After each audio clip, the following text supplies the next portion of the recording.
शंकर माँ Gayatri recording video Kharbhinda.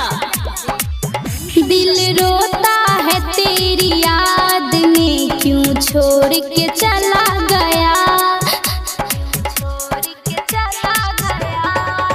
दिल रोता है तेरी याद में, क्यों छोड़ के चला गया। दिल रोता है तेरी याद में, क्यों छोड़ के चला गया। शीशे जैसे दिल को, शीशे जैसे दिल को क्यों तोड़ के चला गया।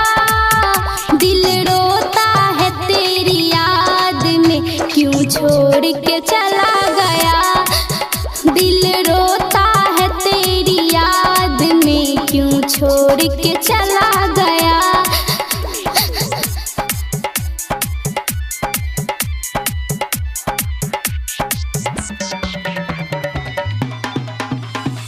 डीजे ओम शंकर, डीजे ओम शंकर परसा खरभिंडा।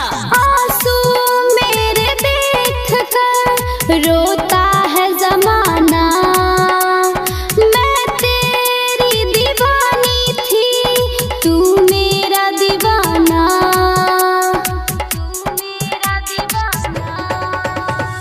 आंसू मेरे देख कर रोता है जमाना, मैं तेरी दीवानी थी तू मेरा दीवाना। मेरी जिंदगी को क्यों, मेरी जिंदगी को क्यों जग छोड़ के चला गया। दिल रोता है तेरी याद में, क्यों छोड़ के चला गया। दिल रोता है तेरी याद में, क्यों छोड़ के चला गया।